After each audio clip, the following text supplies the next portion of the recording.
How do you avoid those common mistakes when you borrow money for your business? It's quite simple, folks. Be crap.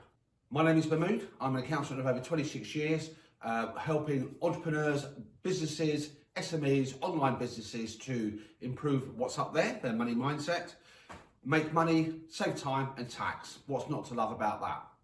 Now, in this short video, I'm going to be talking to you about when that decision comes and that thought process kicks in about borrowing money to finance your business growth, your business stability. What should you do and how should you avoid those trip ups, those pitfalls?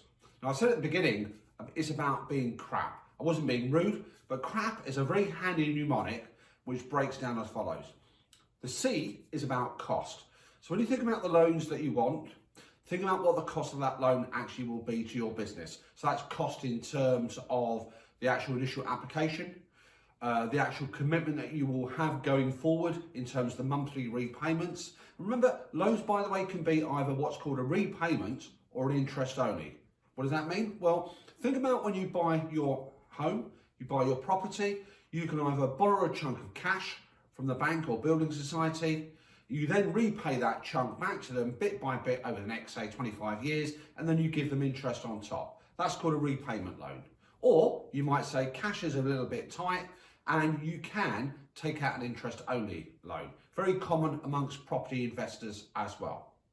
Think about also the ongoing commitment and think about the control aspects that you retain.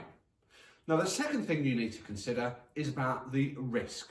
Now, all of us in life have got different attitudes to risk. Some of us are very gung-ho, some of us are risk averse. It may be that we've got families, we're just starting up, we're not quite sure what to do here, so we need to actually minimise the risk, and that's the way that we look at the world. That's cool. So remember, risk is such that once you take on a loan commitment, whatever happens in your business pivot, whatever happens in your business growth, you will still have to find the cash to actually pay back to that lender. If you don't, you've got trouble ahead and the lender can foreclose and pursue that debt. So again, thinking about that extra level of risk, but you know, risk also carries opportunity. And if you don't make a risk, and all of us in business have to take a risk of some description. Doing nothing at all, by the way, is a risk. And that means things can go wrong. So does it suit your risk appetite?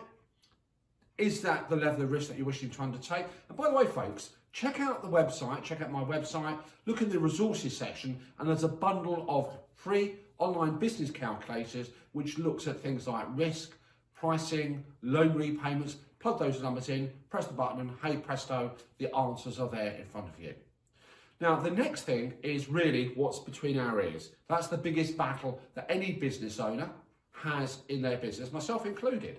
And that's about attitude. What is your attitude? And attitude changes everything. Now, some of us, in terms of debt, it becomes a bit of a dirty word, and therefore we don't want to pursue our business growth, our business ideas, because we're wary, understandably, about taking on extra commitment. Well, let me tell you, if you're planning to grow, and you need to think about that in your business, whatever stage you are, if you're planning to pivot, introduce new things, you've got to a stage in your business life that says, actually, I need to expand the team, I need to offer more opportunities, embrace more business, then you've got to take a risk. And if you don't take on the finance somehow, whether it's your own money or from somebody else, your business will always stand still. So attitude, think of it as an investment, and that will potentially make it slightly easier. And you know, you've got to be comfortable about managing that debt there as well. Now, I've left the best till last, and the P is all about planning. And for me, fundamentally, even before you decide how much you're going to borrow, before you decide who to go to, how much you need, you cannot even answer those questions unless you prepare a plan. Fundamentally, absolutely critically, what drives the lending decision is how much you need, and you only know that if you know what your financial plans look like for at least the next 12 months to 3 years ahead. So do a plan, do a cash flow plan. With all the clients that I've worked with over the years, from the simple solopreneur to the very large multi-million-pound businesses, if you do not get a cash flow sorted out from day one, you cannot make those decisions about when you need that funding, whether you do actually need that funding, how much you need, can you afford to pay it back. You'd be pleased to know, check out the website, we've got some fantastic guys, and we've got a wonderful I would call it like a webinar seminar coming up in the beginning of May about how to take control of your cash flow. But that's for another broadcast. So folks, I hope you found this useful. Please share it amongst your friends and colleagues, people that you think, will get some value out of that. Give me some feedback if you want to get in touch. Check out the website. But apart from that, have a fantastic week. See you on the other side.